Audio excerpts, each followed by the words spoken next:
Hello everyone, good evening to all of you. मैं अंजलि स्वागत करती हूँ आप सभी का इम्पैक्ट एकेडमी यूट्यूब चैनल पर।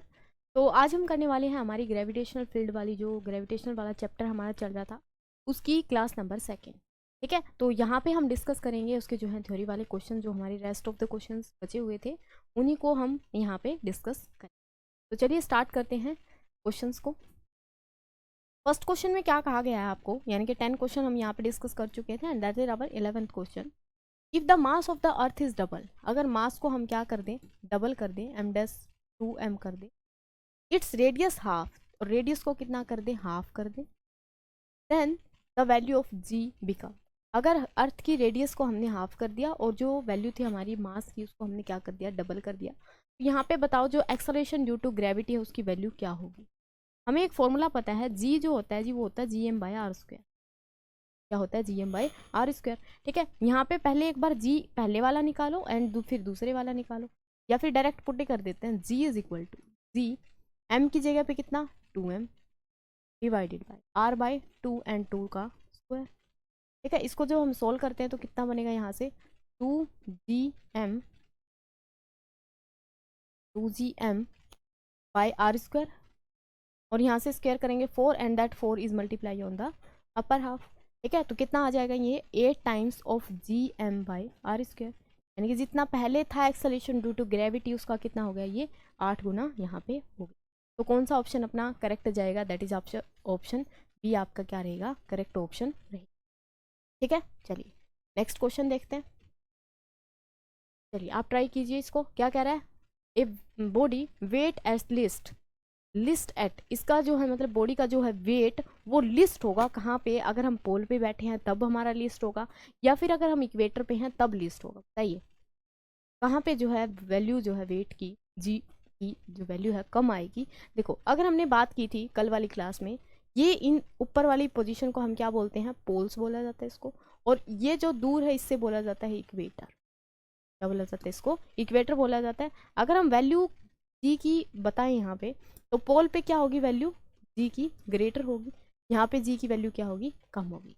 इसने पूछा है हमसे कि वेट जो है वो लिस्ट कहाँ पे होगा, ये बताइए वेट लिस्ट कहाँ पे होगा। तो जी जो है वो डिपेंड करता है, देखो वेट हमारा क्या है, वेट एक अट्रैक्टिव फोर्स है जो कि अर्थ हमारे ऊपर अट्रैक्शन लगा ये है।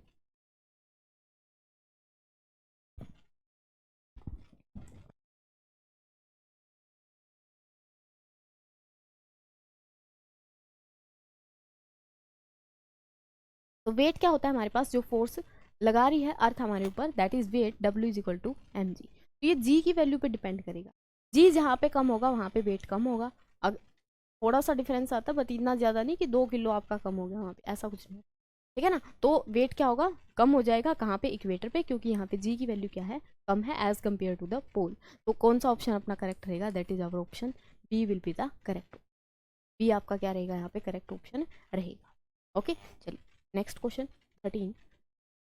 Gravitational potential always energy is always, जो ग्रेविटेशनल पोटेंशियल एनर्जी है ये कैसी होती है हमेशा, बताइए हमेशा इसकी जो वैल्यू है वो कैसी होगी, पॉजिटिव होगी, नेगेटिव होगी, जीरो होगी, या इनफाइनाइट होगी। हमेशा इसकी वैल्यू कितनी रहती है, दैट इज नेगेटिव।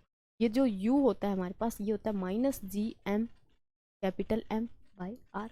ठीक है, वो हम जैसे ही ऊपर नीचे होते हैं तो अकॉर्डिंग टू दैट ये r की वैल्यू जो है चेंज हो जाती है।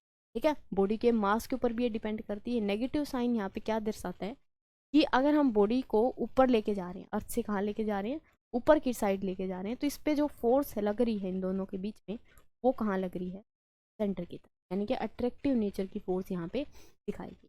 ठीक है, तो क्या रहेगा, हमेशा जो साइन है दैट इज नेगेटिव, कैसा होगा, नेगेटिव होगा। क्लियर, ठीक है, चलिए next question. The orbital velocity of satellite depends on, orbital velocity है सैटेलाइट्स की, वो किसके ऊपर डिपेंड करती है, मास ऑफ सैटेलाइट पे करती है, रेडियस ऑफ ऑर्बिट पे करती है, बोथ रेडियस एंड मास पे करती है, या किसी के ऊपर भी डिपेंड नहीं करती। क्या इसका आंसर रहेगा, बताओ। जो ऑर्बिटल स्पीड है, ऑर्बिटल वेलोसिटी, इसकी बात की थी हमने कि ऑर्बिटल वेलोसिटी क्या होती है मेरे पास, ऑर्बिटल वेलोसिटी होती है विद विच सैटेलाइट और body revolve in their orbit, किस स्पीड के साथ वो रिवॉल्व कर रही है उस स्पीड को हम क्या बोलते हैं यहाँ पे, दैट इज ऑर्बिटल स्पीड या ऑर्बिटल वेलोसिटी। तो वो कितनी होती है, बताओ, मतलब उसकी जो वैल्यू है वो किस किस के ऊपर डिपेंड यहाँ पे करेगी।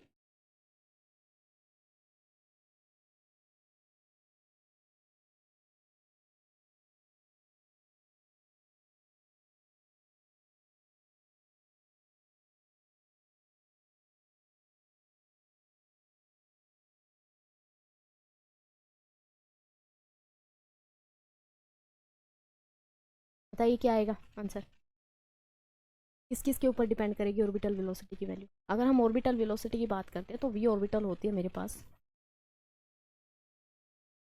अंडर रूट ऑफ, ये रहती है 2 GM/r, ठीक है। और वी एस्केप की बात करते हैं तो वो होती है GM/r, यानी कि इन दोनों में रिलेशन भी आप यहाँ से फाइंड आउट कर सकते हो, ठीक है। रूट की तो वो मास पे भी डिपेंड करती है एंड रेडियस पे भी डिपेंड करती है, यानी कि बोथ दोनों के ऊपर वो क्या करेगी, डिपेंड करेगी। तो कौन सा ऑप्शन यहाँ पे करेक्ट रहेगा, और C option will be the correct option.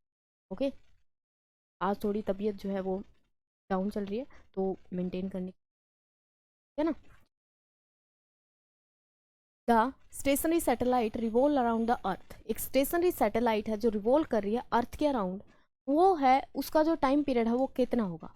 देखो अर्थ का टाइम पीरियड जो होगा, स्टेशनरी का मतलब क्या है, अगर वो हमने यहाँ पे पर्टिकुलर लगाई है, क्या है सैटेलाइट यहाँ पे पर्टिकुलरली अगर लगाई है तो क्या करेगी, इस एरिया को ही इन्विजिलेट करेगी, इस एरिया के ऊपर ही अपनी जो है नज़र रखेगी, यानी कि यहीं की इंफॉर्मेशन अपने को क्या होगी वो प्रोवाइड करेगी। तो जैसे जैसे अर्थ रोटेट करेगी, ये क्या है जियो स्टेशनरी है, यानी कि इस वाली एरिया के कंपैरिजन में वो क्या रहेगी, स्टेशनरी रहेगी। तो इसके साथ साथ रिवॉल्व करेगी, तो अब जो अर्थ है वो अपना कितना जो है एक रिवॉल्यूशन कितने टाइम में पूरा करती है, दैट इज 24 आवर्स के अंदर। तो इसका जो अर्थ के साथ साथ ही ये क्या करेगी, रिवॉल्व करेगी, तो इसका भी रिवॉल्यूशन टाइम कितना होगा, that is 24 hours.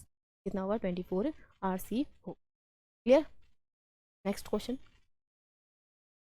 Gravitational force varies inversely with, gravitational force जो है वो वेरी करती है इनवर्सली, किसके साथ वो वेरी करती है, gravitational force very inversely with. हाँ जी, ये तो आप लोग बताओगे क्वेश्चन, क्योंकि ये बहुत बार मैं डिस्कस कर चुकी हूँ कि किस तरीके से फोर्स जो है वो कितनी लगती है, या किस तरीके से डिपेंडेंसी होती है, किस किस चीज़ के ऊपर वो डिपेंड करती है, बताओ। हाँ जी, क्या आंसर आएगा इसका, distance, square of distance, cube of distance, या फिर 4 पावर ऑफ डिस्टेंस।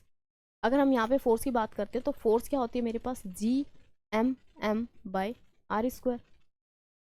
यही होगी फोर्स की वैल्यू, ठीक है। फोर्स अगर ये होगी तो ये कह रहा है कि फोर्स किस तरीके से वेरी करती है, इसके इन्वर्सली प्रोपोर्शनल वेरी करती है, किसके, स्क्वायर ऑफ डिस्टेंस की वजह, डिस्टेंस पे। इसीलिए इसको क्या बोला जाता है, इनवर्स स्क्वायर लॉ भी बोला जाता है। किसको बोला जाता है inverse square law, that is Newton's law of gravitation, Newton's law of gravitation, ठीक है। किसको फॉलो करता है ये,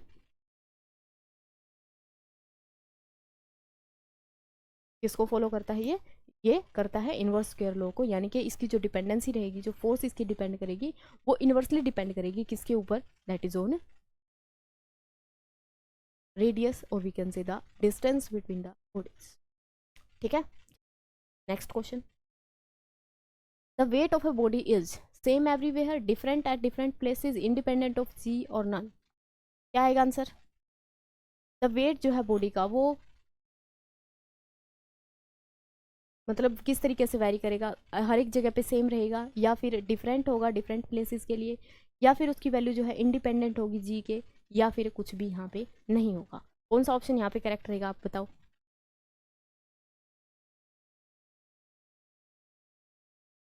हाँ जी, which option will be the correct answer, yes. यहाँ पे अगर हम देखते हैं तो वेट की बात कर रहा है, तो वेट का फॉर्मूला होता है, वेट क्या है, एक तरीके की फोर्स ही है,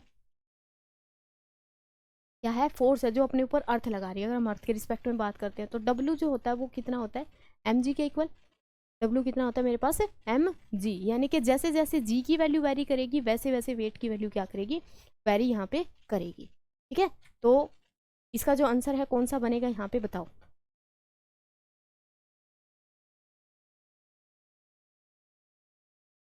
कौन सा ऑप्शन जो है यहाँ पे करेक्ट रहेगा, बताइए। अगर हम कह रहे हैं कि वेट की वैल्यू क्या करेगी, डिक्रीज करेगी, wait of a body same नहीं रहेगा, डिफरेंट प्लेसेस पे डिफरेंट होगा, ठीक है, इंडिपेंडेंट नहीं होता जी के ऊपर डिपेंड करती हैं चीज़ें, वेरी भी करती हैं, डिपेंड भी करती हैं। ओके, तो कौन सा ऑप्शन यहाँ पे करेक्ट रहेगा, दैट इज ऑप्शन बी आपका क्या रहेगा, करेक्ट रहेगा। चलिए जी, next question 18th, the acceleration due to gravity on the moon is about. ये क्वेश्चन मैंने बताया था लास्ट क्लास में, जो हमारी कल क्लास हुई थी इसकी फर्स्ट, उसमें हमने डिस्कस किया था ये। बताइए क्या आएगा answer.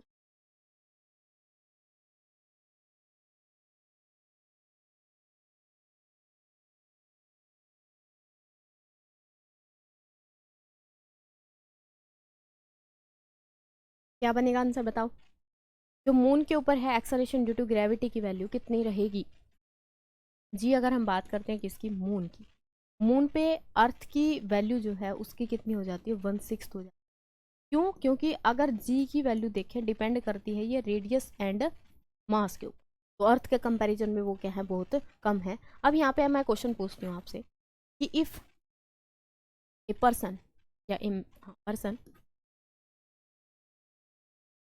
Wait at earth is 42 की, then what is the value of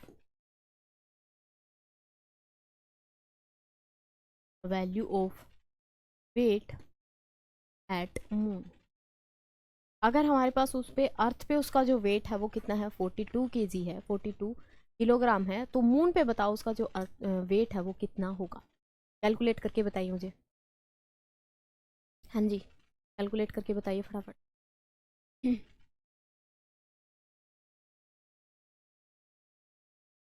yes, हाँ जी भी, बताओ कितना होगा।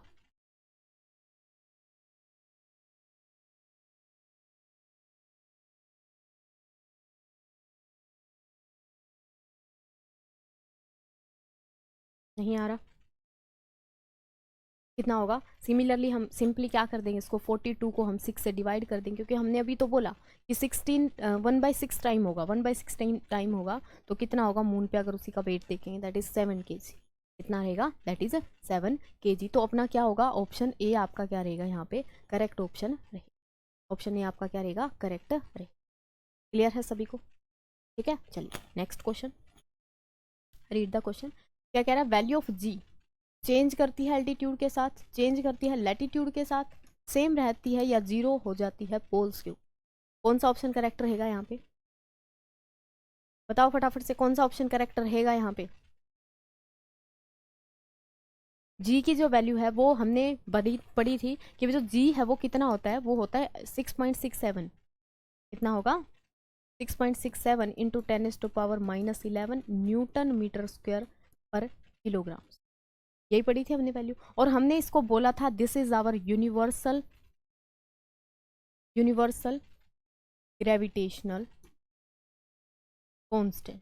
अब इसको यूनिवर्सल ही बोल दिया, इसका मतलब इसकी वैल्यू जो है चेंज नहीं करेगी, इसकी वैल्यू सेम रहेगी हर एक पॉइंट पे, इस यूनिवर्स के, इस ब्रह्मांड के हर एक पॉइंट पे इसकी वैल्यू क्या रहेगी, सेम रहेगी। क्लियर है यहाँ तक, ठीक है। वैल्यू आप लोगों ने यहाँ से रीड आउट करनी है और इसको याद भी रखना है। ओके जी, चलिए next question 20, the law of gravitation is applicable. Law of gravitation is applicable to only planets, only stars, या फिर ऑल मटेरियल बॉडी, या फिर ओनली अर्थ। किसके ऊपर जो है, मतलब जो लॉ ऑफ ग्रेविटेशन है वो किसके ऊपर एप्लीकेबल है, तो वो हमारा सारी जितनी भी मटेरियल बॉडीज हैं सभी के ऊपर क्या होता है, एप्लीकेबल होता है। ठीक है, अब हम करते हैं इसके कुछ न्यूमेरिकल्स।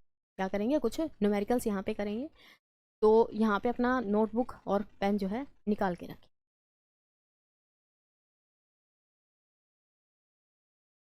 अगर मेरे पास फर्स्ट न्यूमेरिकल की बात करती हूँ मैं, क्या बोला है क्वेश्चन में, if the mass of moon is 1/81 times इसका of mass of earth and radius of moon is, radius of moon की अगर बात करते हो तो रेडियस ऑफ मून अगर है 1/4 टाइम, 1/4 टाइम्स किसकी, रेडियस ऑफ अर्थ, ठीक है। देन फाइंड आउट करो, find value of G at moon, G की वैल्यू निकालो मून पे कितनी होगी इस कंडीशन के अकॉर्डिंग। अब यहाँ पे कोई भी 1/6 टाइम नहीं करेगा डायरेक्ट, क्योंकि यहाँ पे मैंने पैरामीटर्स अपने अकॉर्डिंग दिए हैं, ठीक है ना। तो इसको कैलकुलेट करो, क्या रहेगा आंसर बताओ मेरे।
क्या रहेगा आंसर बताइए, निकल गया सभी का।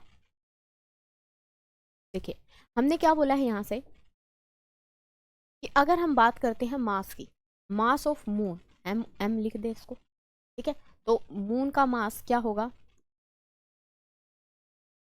1/18 टाइम्स होगा, 81 टाइम ऑफ मास ऑफ। और रेडियस की बात करते हैं हम मून की, तो वो कितनी होगी, 1/4 टाइम्स होगी रेडियस ऑफ अर्थ की, यही बोला, ठीक है। हमें क्या करना है यहाँ पे, G of moon divided by G of earth की बात करनी है, यानी कि हमें बताना है कि कितने टाइम्स जो है वो वेरी करेगा, कितने टाइम्स होगा उसका। तो उसको हम कैसे कैलकुलेट करेंगे, तो जी ऊपर रखो, जी की वैल्यू कितनी होती है, GM/R², पता है आप सभी को, ठीक है। एंड सिमिलरली नीचे अगर जी की वैल्यू पुट करेंगे तो GM/R², नीचे हम अर्थ की बात करें तो अर्थ की रेडियस, अर्थ का मास, ऊपर मास कर रहे हैं किसकी, मून की, मून की रेडियस, मून का। यहाँ से जी तो जो है कैंसिल आउट हो जाएगा, जी तो आपका क्या हो जाएगा, कैंसिल आउट हो जाएगा। बाकियों की वैल्यू पुट करते हैं तो कितना बनेगा, मास of moon divided by radius of moon square, multiply, ये रिवर्स जाएगी क्वेश्चन की वैल्यू, तो कितनी हो जाएगी ये, R² earth divided by mass of, ठीक है। जो भी वैल्यू यहाँ पे हमने गिवन थी तो वो सारी यहाँ पे पुट कर देंगे, क्या बनेगा, क्या बनेगा यहाँ पे देखो, मास कितना है, मास of moon is 1/18 times, 81 times mass of earth, ठीक है जी। रेडियस की बात करते हैं तो radius of moon is 1/4 time of radius of earth, that is radius of earth की कितनी होगी, 4 टाइम्स होगी, ऐसे लिखेंगे इसको, ऐसे ही लिखेंगे, ठीक है। साथ में क्या है, यहाँ पे R² है, अच्छा स्क्वायर था तो यहाँ पे स्क्वायर कर देंगे, इसका 4 का स्क्वायर हो जाएगा, स्क्वायर है तो यहाँ पे क्या कर देंगे, स्क्वायर करेंगे ना यहाँ पे जब इसकी वैल्यू पुट करें, ओके। तो यहाँ पे बनेगा कितना, एक साथ में M, ओके। इससे ये वाली वैल्यू कैंसिल, इससे यहाँ से ये वाली वैल्यू कैंसिल, तो कितना बचा ये बचा 16 डिवाइडेड बाई 81, कितना बचा 16/81, यानी कि अगर हम जी ऑन मून की बात करते हैं तो वो कितना होगा, 16/81 टाइम्स होगा किसका, जी जो कि कहाँ पे है, अर्थ पे, जी की वैल्यू जो कि कहाँ पे है, अर्थ पे है। तो इस तरीके से हमें यहाँ पे डिपेंडेंसी अगर गिवन है तो निकालना आना चाहिए, ठीक है। चलिए नेक्स्ट क्वेश्चन करते हैं, क्वेश्चन नेक्स्ट यहाँ पे आपका रहेगा, न्यूमेरिकल ही है ये भी। क्या कह रहा है, if two bodies of mass 2 kg and 5 kg are separated at a distance, कितना, यहाँ पे डिस्टेंस हम ले लेते हैं 5 मीटर, देन फाइंड क्या, ग्रेविटेशनल फोर्स या force of gravity, gravitational force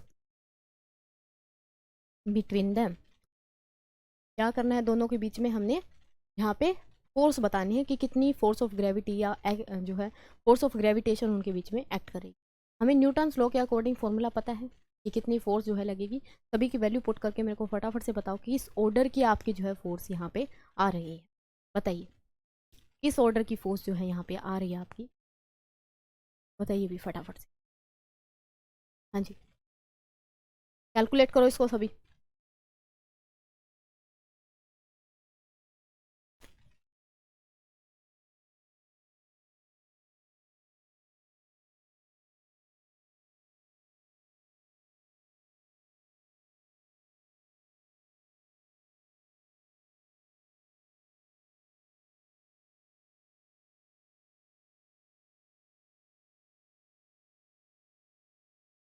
क्या रहेगी वैल्यू फोर्स की, देखिए कैलकुलेट करते हैं चलो।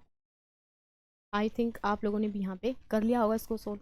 ठीक है, देखो हमारे पास जो मास फर्स्ट है वो कितना गिवन है, दैट इज 2 kg। सेकेंड वाला मास कितना गिवन है, m2, that is 5 kg। And दोनों के बीच में जो डिस्टेंस है दैट इज r की वैल्यू जो है वो कितनी, 5 मीटर। ठीक है, अच्छा एक बात, जैसे कि अब नेक्स्ट क्वेश्चन करेंगे तो उसमें क्या है, यूनिट जो है यहाँ पे चेंज हो सकती है, तो यूनिट भी आपको कन्वर्ट करनी आनी। ठीक है, यूनिट के ऊपर जो है अपनी कमांड होनी चाहिए भी, किस तरीके से लिंक होती है एक दूसरे के साथ वो हमें पता होना चाहिए। ओके चलिए, तो फोर्स का फॉर्मूला क्या बताया था न्यूटन ने, according to Newton's law of gravitation G M, हम इसको ऐसे भी लिख सकते हैं m1 m2 divided by R square, R capital लिखें या स्मॉल लिखें नो मैटर। ठीक है, सभी की वैल्यू पुट करो यहाँ पे, जी की वैल्यू कितनी आएगी, हाँ जी जी की वैल्यू याद होगी सभी को, जी की वैल्यू जो है लर्न होगी सभी को, कितनी है 6.67 इंटू 10⁻⁻11। मास फर्स्ट कितना है 2 and second mass is 5 and divided by 5 square, 5 into 5। ठीक है, कुछ भी नहीं करना था इसके अंदर, तो सोल्व करना था सिंपली। 5 से 5 यहाँ पे काट देंगे, उसके बाद 10 से मल्टीप्लाई करते हैं, ओ सॉरी 2 से मल्टीप्लाई करते हैं, 2 से डिवाइड करते हैं ताकि मेरे पास नीचे 10 बन जाए, उसको मैं सिंपल इस ऑर्डर ऑफ मैग्नीट्यूड में ऐड कर दूँ।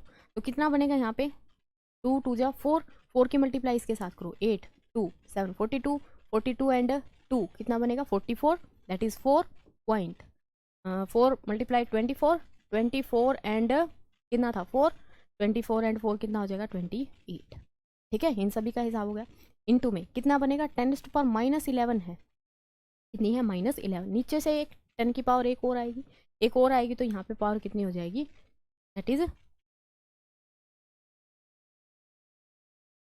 यहाँ पे पावर कितनी बनेगी, दैट इज -12। तो इतने न्यूटन जो है फोर्स क्या करेगी इन दोनों के बीच में एक्ट करेगी। ठीक है, अब देखो यहाँ पे क्वेश्चन आना चाहिए था आप लोगों का कि ये फोर्स जो है हम पढ़ते आए हैं स्टार्टिंग से कि ये वेक्टर होती है, वेक्टर होती है, बट यहाँ पे हम कोई डायरेक्शन की बात ही नहीं कर रहे, डायरेक्शन हम निकाल ही नहीं रहे, क्योंकि यहाँ पे डायरेक्शन आप लोगों को भी दिखाई दे रहा है, ये डायरेक्शन यहाँ पे निकालेंगे तो हमारे पास वेक्टर्स भी नहीं है, तो हम निकाल ही नहीं सकते डायरेक्शन को। तो हमेशा याद रखना इनकी ये जो फोर्स ऑफ ग्रेविटी एक्ट करती है, ये कहाँ एक्ट करती है, टुवर्ड्स द सेंटर, कहाँ पे लगती है, सेंटर की तरफ, यानी कि ये क्या है, एक मेरे पास सेंट्रल फोर्स है,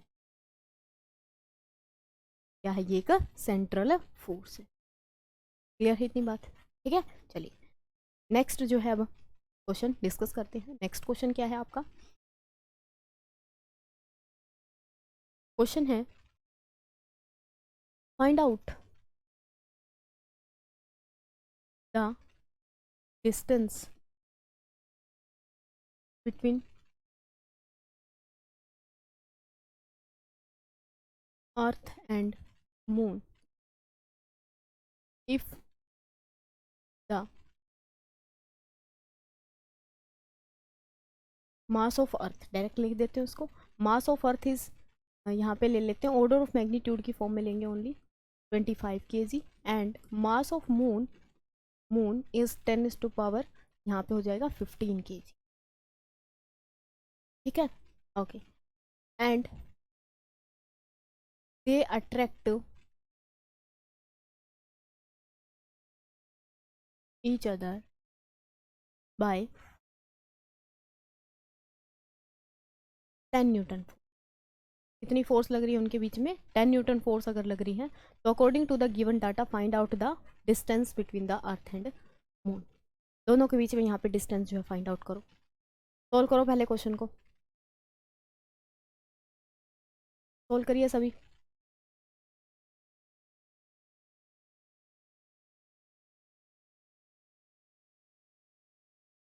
बताइए क्या आंसर यहाँ पे रहेगा।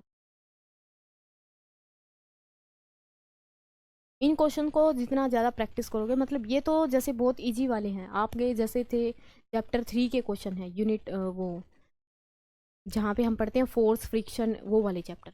ठीक है, तो उसके क्वेश्चंस आपको वहाँ पे ज़्यादा पकड़ बनानी है। एक जो है प्रोजेक्टाइल के क्वेश्चन मोस्टली देखे जाते हैं कि जो कंपटीशन वाले एग्जाम्स हैं उनमें आते हैं, या फिर आप अगर देखते हो तो वेक्टर वाले चैप्टर के भी आपको क्वेश्चन जो है आने चाहिए।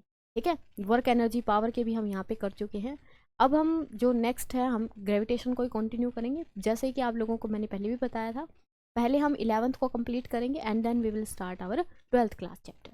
ठीक है, तो 11th का जैसे अभी आप लोग देख पा रहे होगे यहाँ पे 6th यूनिट जो है स्टार्ट हो चुकी है। अगर हम चैप्टर वाइज बात करते हैं तो according to that this is your 7th chapter.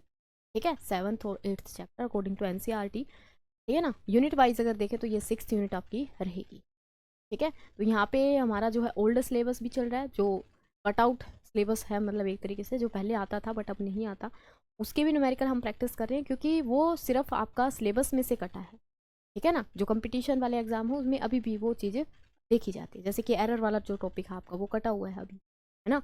लेकिन अगर उनको देखें तो एरर के क्वेश्चन आपको देखने को मिलते हैं, एरर के हो गए, डायमेंशंस के हो गए, तो ये सारी। ठीक है ना, चलिए तो इस क्वेश्चन का बताइए क्या आंसर आएगा आपका। इसमें तो सिंपल मैथमेटिक्स ही यूज़ करना है आपने। ठीक है, क्या आएगा।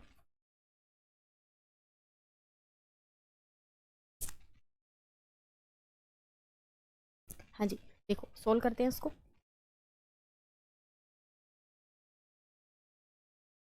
हमारे पास क्या गिवन है, मासेस गिवन है दोनों के, तो डायरेक्टली मैं यहाँ पे फोर्स का फॉर्मूला अप्लाई करूँ, दैट इज Gm/m/r²।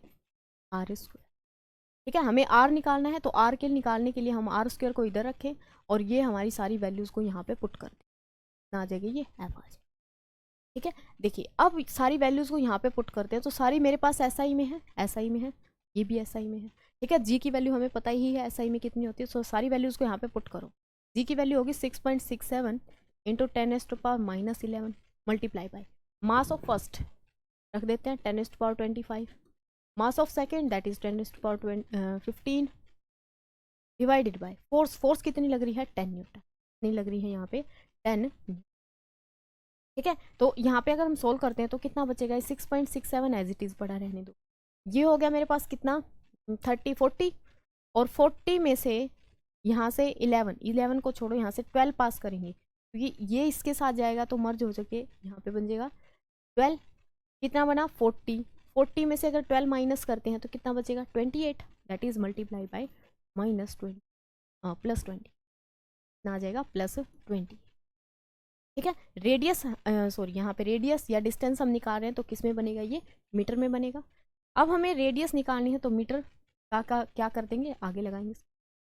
कितना आ जाएगा, यहाँ पे स्क्वायर रूट कर देंगे इसका, 6.67 इंटू 10⁻8 इतने मीटर बनेगा। ठीक है, इसको जब हम सोल्व करते हैं तो 6 पॉइंट, देखो इसको किस तरीके से अप्रोक्सीमेट अगर हम लिखते हैं, अप्रोक्सीमेट ये कितना बनेगा, अप्रोक्सीमेट वैल्यू बनेगी, जैसे कि आप लोगों को पता है 4 का अगर हम स्क्वायर रूट करते हैं तो 4 का 2 आ जाता है। ठीक है, 9 का करते हैं तो 3 आ जाता है, यानी कि इसकी जो वैल्यू है वो कितने के बीच में रहेगी, दैट इज ये रहेगी 3 एंड 2 के बीच में, यानी कि 2 से तो बड़ी आएगी बट 3 से क्या आएगी, लेस आएगी। तो अप्रोक्सीमेटली हम इसको लिख सकते हैं something, 2 point something, that is 0 2, ठीक है, 1 2, एंड 10⁻⁴ कितनी बनेगी, दैट इज 14 मीटर, ठीक है। इतनी जो है अपने पास डिस्टेंस की वैल्यू आ जाएगी। तो ये पावर्स में भी आप लोगों को सोल्व करना आना चाहिए। क्लियर है यहाँ तक? यहाँ तक बताइए भी किसी को अगर कोई प्रॉब्लम है तो, ठीक है। अब इसके जो है हम यहाँ पे थ्योरी जो है कंप्लीट कर चुके हैं। जो नेक्स्ट क्लास आपकी रहेगी वो रहेगी आपकी टोटली न्यूमेरिकल्स, ठीक है। तो न्यूमेरिकल बेस्ड जो है क्वेश्चन हम नेक्स्ट क्लास में इसके डिस्कस करेंगे। तब तक के लिए अपना ध्यान रखें एंड पढ़ते रहें। Thank you so much for watching video.